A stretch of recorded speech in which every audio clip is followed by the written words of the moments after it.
asalaamu calaykum waraxmatullahi wabarakaatu daawadayaasha qiimaha badan maalin wanaagsan kuna soo dhawaada barnaamijkeena wargeys surub ugu caansan ciwaanada sameynaya sidoo kale wararkii ugu dambeeyay sportska fadlan daawada haddii aad tahay saaxiib nagu cusub janaalkeyga sabscribe saar waxaa marka koowaad ku bilaabanaa sheekooyinka UEFA Champions League maadaama caawa lasoo gabagabeyn doono koobka horyaalada Yurub waxaana kama dambeystii magaalada Spain ku ciyaari doona kooxaha Paris Saint-Germain iyo FC Bayern Munchen ciyaartan soo gali doonta 10 habeenimo xilliga Geeska Afrika waana kulan dabcan daafaca caalamka oo idin laga wada sugayo haddii aan fiirno daawadayaasha marka koowaad team newska ama akhbaaraadka labada kooxood waxaan ku hormarin doonaa dhanka Paris Saint-Germain maadaama caawa ayada ay tahay kooxda dabcan u dhaqmi doonto sida garoonka idin la joogo halka FC Bayern Munchen ay marti noqon doonto shaxda macquulka Paris Saint-Germain kusoo gali doonto waxaa ka maqnaan doona u badan tahay goolahooda Kylian Navas oo dhaawac dhanka cajirka qaba inkastoo tijaabo xilli dambe uu mari doono sidoo kale ciyaaraanka lagu magacaabo Levan Kurzawa asagana shaki ayaa la gelinaa kulankan qayb inuu ka noqon karo maadaama weli dhaawac uu qabo uusan kasoo kabanin shaxda macquulka Thomas Tuchel uu soo xulan doono waxaa goolhaye noqon doona Rico haddii kale Navas la waayo difaacyadu waxay noqon doonaan Kerr, Thiago Silva, Kimpembe, Bernard waa afar daafac isla qabsadeen qadka dhexe u badan tahay Verratti inuu kusoo bilaaban doono haddii asagana 100% uu fid yahay waxaana ka garab ciyaari doona Marquinhos Herrera halka dabcan Di Maria, Neymar iyo Mbappe lama taabtaan yihiin markii aan fiirno dhanka FC Bayern Munchen macalinkooda Hannes Flick wuxuu sheegay Jerome Boateng inuu mari doono tijaabo xilli dambe maadaama ciyaaryahankan jug uu qabo waxayna u badan tahay haddii Boateng uu maqnaado Nicolas Sule inuu soo gali doono shaxda koowaad ee FC Bayern Munchen sidoo kale daafaca Faransiiska garabka midig ka ciyaar Benjamin Pavard asagana shaki ayaa la gelin kulankan qayb inuu ka noqon karo inkastoo shaxda koowaad uu soo gali karin laakiin waxay u badan tahay kaadka inuu fariisan karo maadaama dhawaan uu dhaawac kasoo kabtay shaxda macquulka amana kusoo gali doona waxaa goosha qaban doona Manuel Neuer, Joshua Kimmich, Boateng, Alaba iyo Davis haddii Boateng la waayo waxaa gali doona booskiisa Nicolas Sule qadka waxay noqon doonaan Thiago Groteski, Perisic, Muller, Gnabry, Lewandowski oo iska ashan doonaan haddii ay la wada aragtida macallimiinta ama waxay kulankan ka dhaheen daawadayaasha qiimaha badan tababaraha kooxda Paris Saint-Germain Thomas Tuchel wuxuu yiraahday waxaan la ciyaari doonaa mid kamid ah kooxaha adduunyada ugu awooda badan saadartay waxaan u baahan inaan sameeyno xasilooni laakiin Thomas Tuchel wuxuu leeyahay waxaan aaminaad ku qabaa ciyaartoy inay sameyn karaan waxa laga rajeynayo ku aadan in markii ugu horeysa taariikhan koobkan u qaadno kooxdan mudan soo kale markii aan fiirin Hannes Dieter Flick asigana wuxuu leeyahay waa ciyaar kale oo dabcan xiisaheeda wadato waxaan taaganno ka dhawaajin marxaladii ugu dambeysay soo gabagabeyn karto xilli ciyaareedkan quruxda badan macalinkan wuxuu leeyahay dabcan waxaan soo galnay dal dheer ku aadan sidii koobkan ku qaadi lahayn wuxuu leeyahay kooxdan oo FC Bayern Munchen kali waxay ku qanci kartaa Champions League inay qaado laakiin wuxuu leeyahay waxaan ciyaari doonaa mid kamid ah finaalaha ama kama dambaysta Champions League ugu adag ee dhawaanahan la ciyaar maadaama ku tilmaamay in labadii kooxood ugu fiicnaa Yurub ay haatan soo gaareen meeshii ugu dambeysay bal markaana soo qaadana daawadayaasha qiimaha badan labadan kooxood ee Yurub maxay keeneen waqti xaadirkan la joogo markii aan Paris Saint-Germain ku hormarna awoodda kala sareynta Yurub ee loo yaqaan UEFA coefficient ranking-ka ee dhanka kooxaha lagu kala saar laguna saliyo guulaha laga gaaray Champions League iyo Europa League Paris Saint-Germain waxay kaga jiraan kaalinta toddobaad xilli ciyaareedkan Champions League waxay ciyaareen 10 kulan 8 kulan kamid way guuleysteen kulan barbardhac galeen kulan waa laga badiyay 25 gool ila 5 gool wareeg dhashay waxay dabcan kaalinta koowaad kaga soo bixeen group A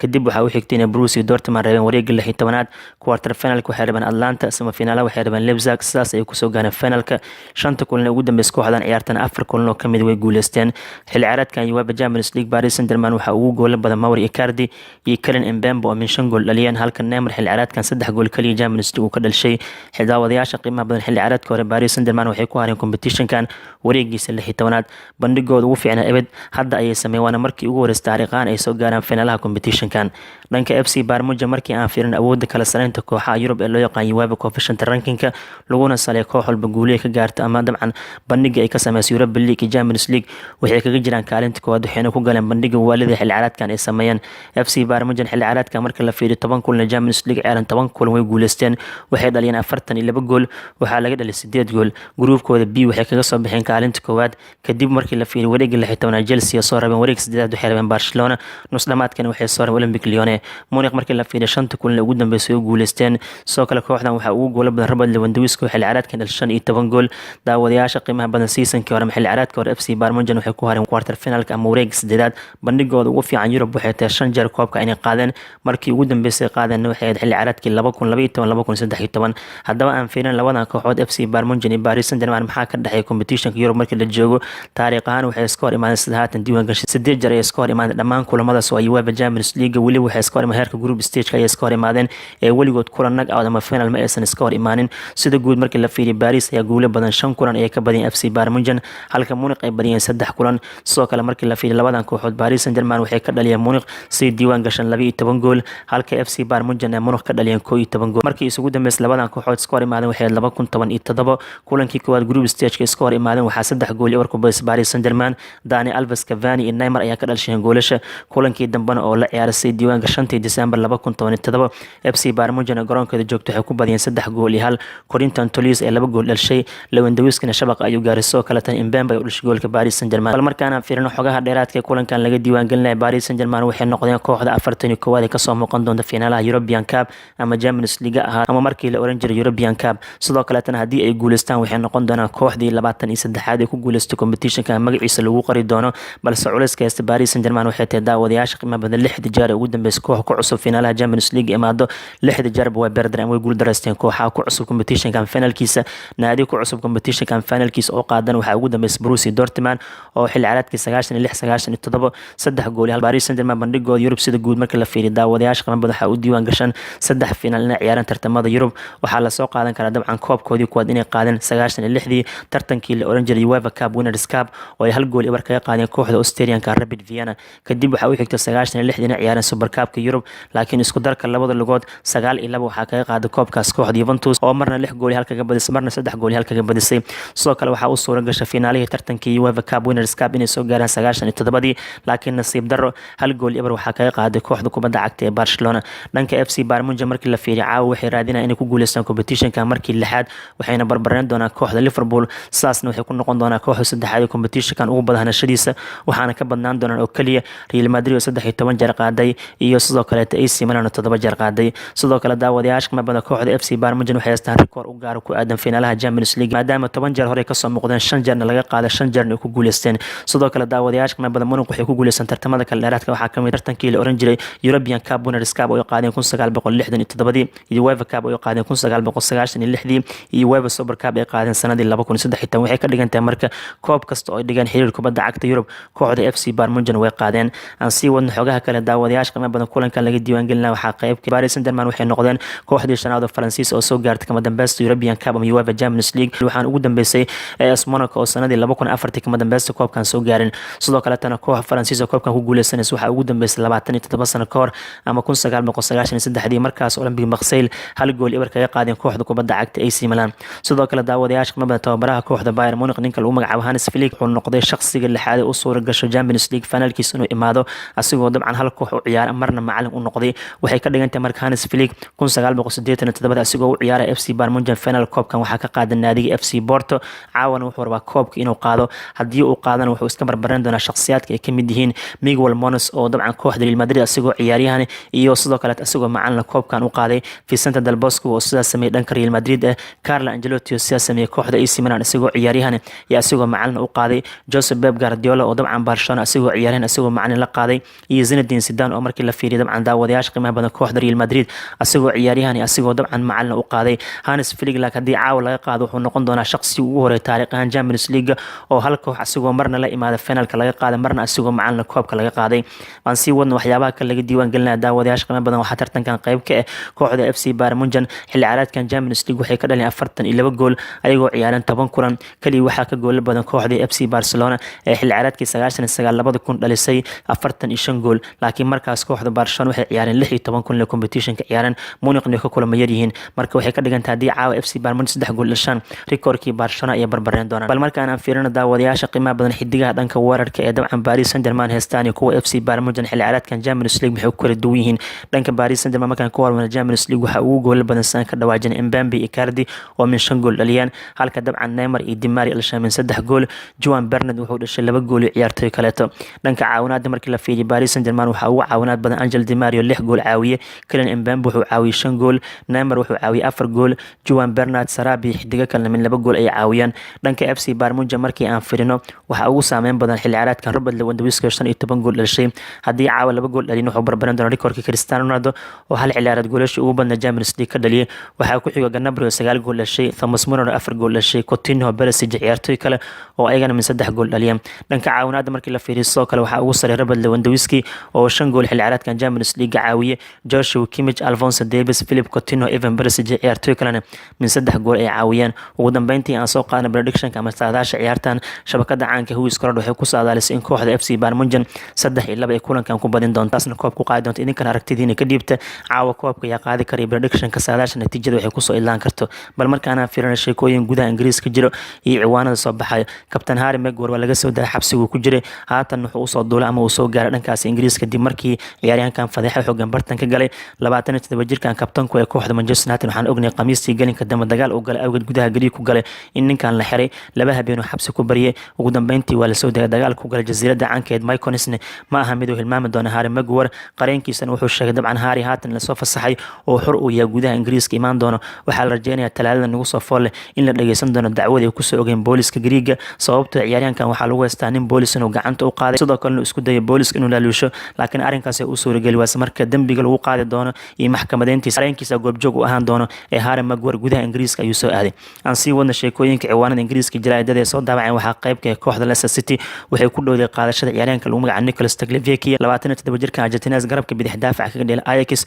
wuxuuna geli doonaa booska uu banana Ben Chilwell oo ku biiraya kooxda kubadda cagta Chelsea sida Daily Mail ee soo daabacday dhinaca kale kooxda Wolves waxay suuqa soo dhigtay Adama Traore 24 jir ah inkastoo kooxdan ciyaaryahanka muhiim u yahay haddana macal Nuno Espirito Santo wuxuu u baahan yahay kaash oo suuqa ku galo kooxda Wolvesna lacag badan macalinkan uma hayso saa darteed Traore markii la iibiyay kadib ayuu ciyaartoy soo iibsan doonaa tababarahan sida The Mirror ee soo daabacday dhinaca kale kooxda Wolves waxay soo qabtaa gacantina ku soo dhigto ciyaaryahanka Argentines ee u ciyaara kooxda Sevilla 26 jirka Lucas Acamba sida shabakada Sky Sports ee soo daabacday daawadayaasha qiimaha badan sheekooyin kale xiisaha leh gudaha Ingiriiska jira waxaa qaybka kooxda Manchester United waxaa la sheegay gabi ahaanba dib inay u dhigtay 12 bilood ama hal sano qorshe ku soo qaadan Jadon Sancho kadib markii ciyaaryahankan uu dalbay toddobaad kasta in la siiyo in ka badan 300,000 oo pound United ma doonayso structure ama hanaanka u degsan ciyaartoyda mushaar ku siis inay u jabiyaan Jadon Sancho kooxda ku cusub midda labaadna waxay tahay in Borussia Dortmund ku adkaysteen ciyaaryahankan in laga siiyo 108 milyan oo pound sida Express soo daabacay marka United qorshe kasta ku soo qaadan Jadon Sancho 12 bilood ay dib u dhigeen sidoo kale isla sheekooyinka United waxaa qaybka kooxdan waxay rajo wanaagsan ka qabaan soo qaadashada David Brooks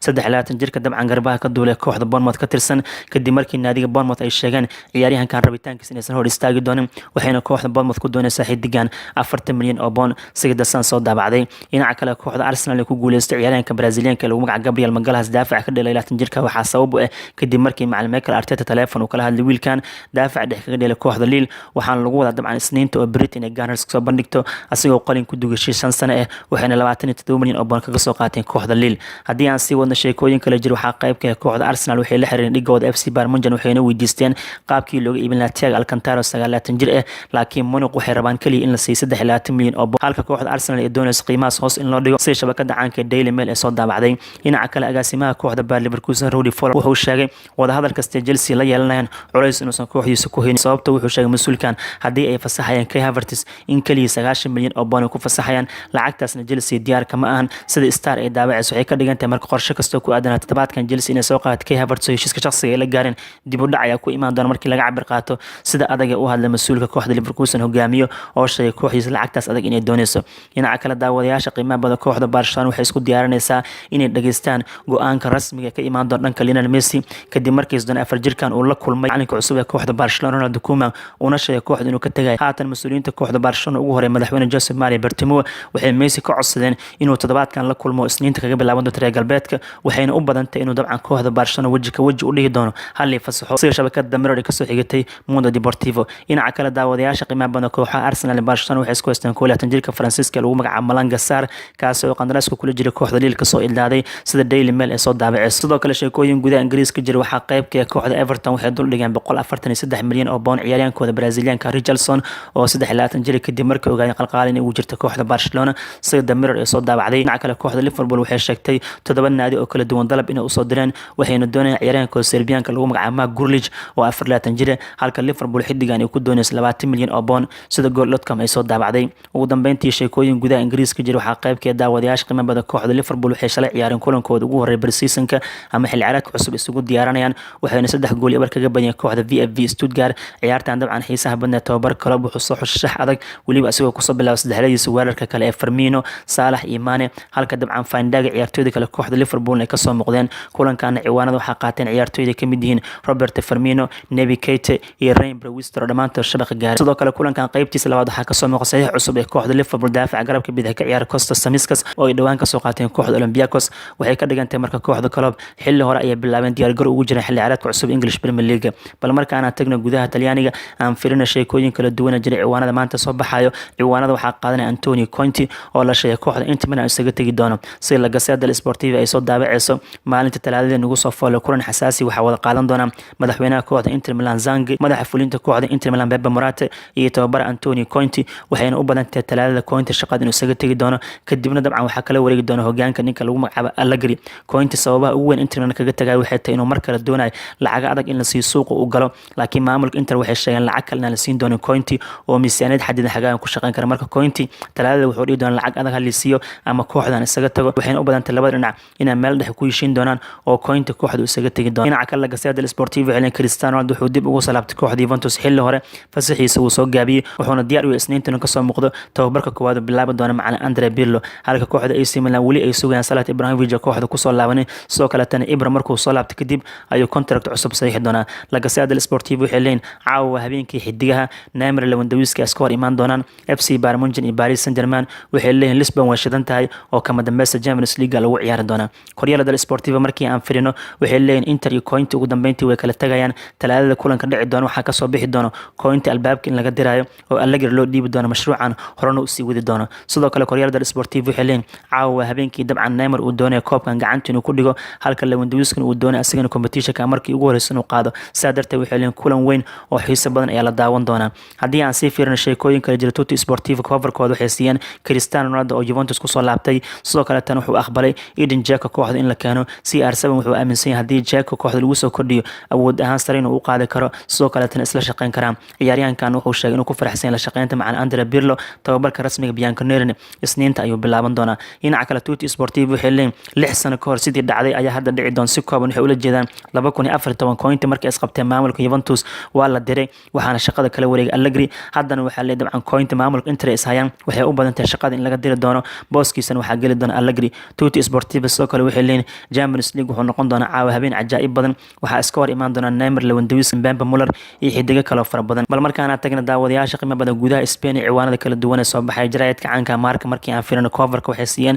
finaalaha Champions League waxayna caawa waxaan daawan doonaa habeen dhameystiran oo kubadda cagta la soo bandhigi doono waxay leeyihiin caawa waxaan daawan doonaa habeenkii riyada milyaneerada oo ula jeedaan Paris Saint-Germain lacagteeda doona scope inay ku qaado iyo waxay leeyihiin kooxda way araga competition-kan taqaano Lisbon ayaa lagu kala bixi doonaa ka dhawaajeen ula jeedaan dabcan kooxda FC Bayern Munchen sidoo kale waxay leeyihiin Lewandowski wuxuu bursanayaa rikoorkii CR7 inuu gaaro oo hal xilli ciyaar Champions League ku qaaday 17 gool halka dabcan Neymar iyo Mbappe ay doonayaan markii ugu horeysay kooxda Paris Saint-Germain inay koob Yurub u qaadaan dhinaca kale haddii aan fiirino shabakada caanka AS ayagana waxay coverkooda siiyeen kulanka caawa oo ay leeyihiin caawa waxaa iska hor iman doonaan kuwa ku cusub Champions League finalkiisa iyo kooxda qadiimiga Yurub taqaan FC Bayern Munchen waxay leeyihiin Mbappe iyo Neymar waxay rabaan xirfadooda gool dhalinta inay Paris koobka ugu qaadaan halka Thomas Muller Lewandowski ay doonayaan waa aragnimada ay leeyihiin koobka inay ugu qaadaan FC Bayern Munchen sidoo kale AS waxay leeyihiin caawa 7 ciyaaryahan oo Spanish ay ka soo muuqan doonaan kulanka Lisbon lagu kala bixi doono dhinaca kale shabakada AS waxay soo qaateen qodob ay kaga hadlayaan macna Raul González Blanca legendigii hore kooxda Real Madrid oo ka caawiyay kooxda yararka Real Madrid inay soo gaaraan finaalaha tartanka la dhaho UEFA Youth League oo dabcan dhalinyarada koobka loo dhigo waa Champions League ilmaha yararka 19 jir loo dhigo waxayna Real Madrid 2-1 kaga badiyeen kooxda Australian-ka ah RB Salzburg finalkan waxay la ciyaari doonaan kooxda Benfica waana markii ugu horeysay taariikh ahaan ee kooxda Real Madrid tartankan finalkiisa soo gaarto ayadoo 2013 ay UEFA bilaabeen tartankan Champions League dhalinyarada loo qabto ugu dambeyntii shabakada Mundo Deportivo markii aan firino qodobkooda waxay ka soo qaateen Ronald